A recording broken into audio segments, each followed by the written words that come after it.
Okay, welcome to my tutorial on creating an AI agent that can type text and send chat just like a human.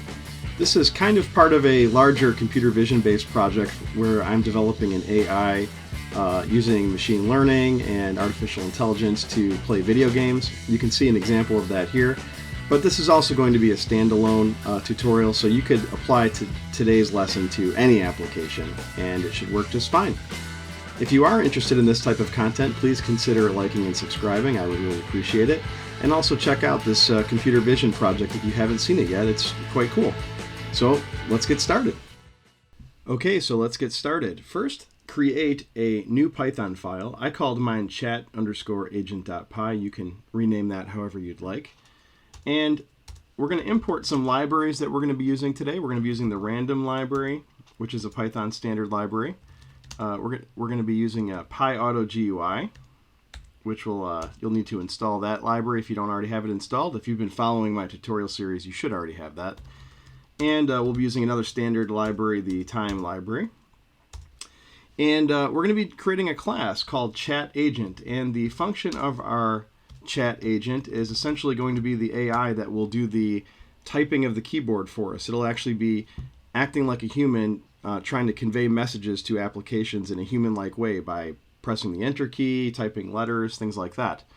So we're going to want to define a init function for this, and let's just leave that as pass. We'll kind of sketch out what we're going to do here first, then we'll go back in and we'll fill it all in.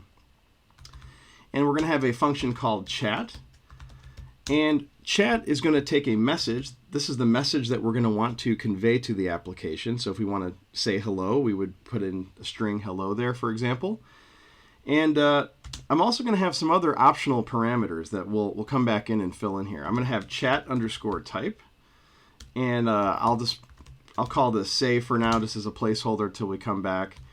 We can say caps equals false, and maybe lower equals false. We'll set these by default to false. And what these optional parameters are going to do, they will let us kind of modify our message to the chat agent. So for example, if we want to say hello to the world chat, we could pass in the string hello, and we can the chat type won't be a say in World of Warcraft. It would be a world chat, so like a /1. Or if we wanted to do a guild chat, this could be a /G. So this chat type is going to basically tell the agent which group of which chat group do we want to send that message to. And then we can add some additional modifiers here. I'll expand this so it's a little easier to see.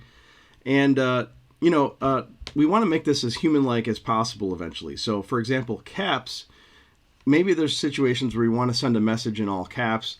A lot of people, when they type informally, like especially in gaming, they type in all lowercase, they don't capitalize anything, so we might want to say lower. So we can, you can modify this in the future, and we can add as many things as we want to make this more and more human-like. But this is probably a good start to get the gist of what we're doing. And those are going to be basically the two functions that we're going to work on today. We're just going to set this up, and we're going to create a chat function. So let's go back to the init. So we're going to create two class variables, self.isChatting, and we'll say that that's false, and I'll explain what that is in one moment. And we're going to create another class variable, self.curChatType, and I'll set that to none. So what these two variables are going to be used for is, let me undo that. So when we're playing a game like World of Warcraft or any other game, when you're chatting, when you've opened up that chat window, a lot of functions are no longer going to work. So for example, if WASD is our movement key bindings, if I'm in a chat dialog, WASD are no longer going to move my character. They're going to do WASD to the chat window. That's how it should work.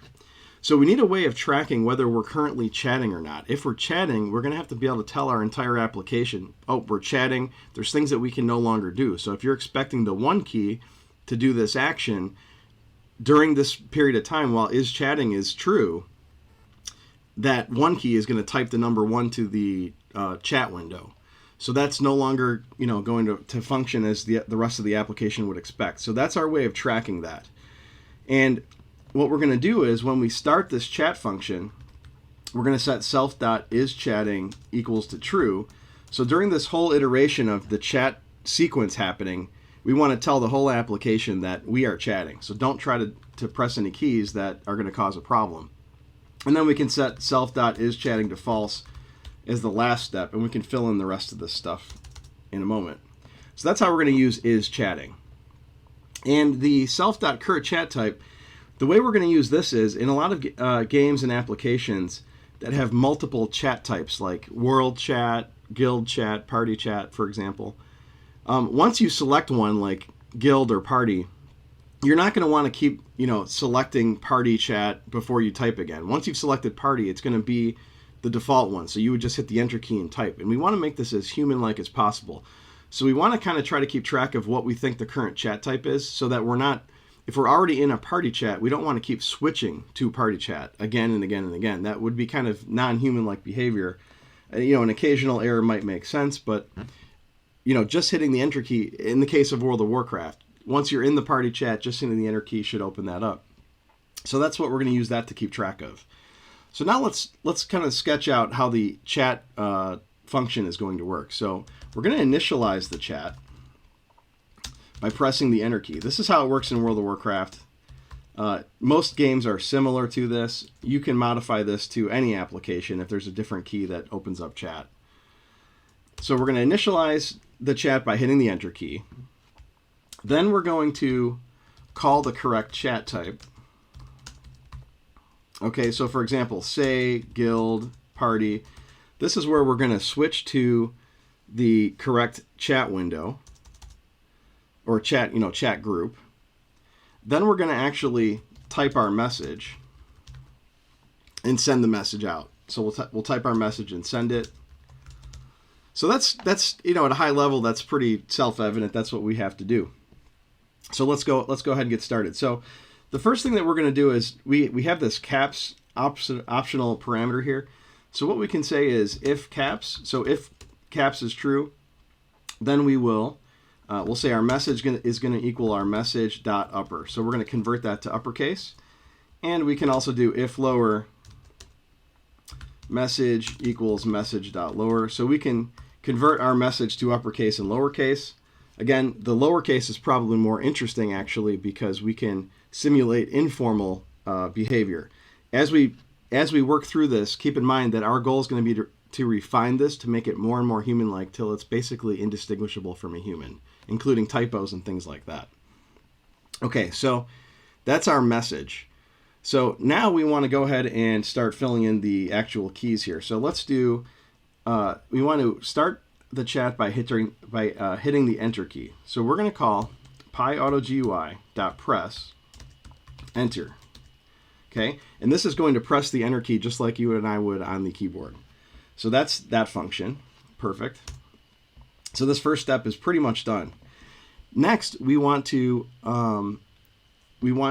switch to the correct chat type. So the way to do that in World of Warcraft, for example, is if you wanted to do a say, which is to talk to people around you, you would do /s or /say. If you wanted to do a guild, it would be /g with a space. So we're going to use that. If your application's different, you can modify this, but the thought's going to be the same. So what we're going to say now is we are going to say, PyAutoGUI.typewrite. So typewrite function will type out things just like you and I do on the keyboard, and we're going to type out the chat type. So in this case, it's going to type say, which is not what we want. We're going to go back and fix this in just one moment. Okay. And then last, we're going to do, we're going to type our message. So again, we're going to go here and we're going to say PyAutoGUI.typewrite. We're going to type our message out. Okay. And then finally, we have to actually send our message. So we're going to do PyAutoGUI.press, and we'll press the enter key. All right, so let's go back and fix our say, because this is not right. And actually, I'm actually going to create another class that's going to act as all the chat types. That way it's very standardized, and we're not guessing later as we write our application what's an acceptable or unacceptable entry here. So let's create a class called chat type, and we'll say equals /s space. I'm including a space here because that triggers the World of Warcraft game client to switch the menu. If your application requires a enter or a return or something, you could add that as a step. So keep that in mind. So we'll say yell equals /y space, guild equals /g space, party would be a /p, if I can type space. World in World of Warcraft is a /1 usually for the world, and like for example, I'm trying to remember here, trade I think is /2. So, this just gives you an idea how we could set these all up. And then what we could do is in our chat type, we're not going to type in a string that we might get wrong in the future. We'll call our chat type, we'll call our say. So that'll be our default. By default, we'll just say it to the rest of the world. If we want to override that, we could set chat type to party, and that would send it to the party. So let's try this out by creating a little run here. So we'll say if __ name equals __ main. This will let us test this out. First, we need to instantiate our chat agent. So we'll say our chat agent equals chat agent. So instantiate that. And then let's say chat agent dot chat. And we'll put in our message. So our message will be hello world. And we'll just leave the defaults. So when I run this, it's going to type right here in this console or in this window here, my Visual Studio Code window. So let's go ahead and run this. And you can see, there you go. It did exactly what we wanted. First, it hit the return key. Then it typed our /s with a space. So in World of Warcraft Game Client, that would have switched to the say channel. And then it typed out hello world. Now, this is where I'm going to end the first section of this video. So this is very, very rudimentary. This is not human-like at all. This is just basically a, like a spam bot at this point. So stick with me in the next video, which I'm going to try to keep these short. But in the next video, we're going to be implementing some randomization and timing changes, which will make this have the appearance of a very near human-like behavior.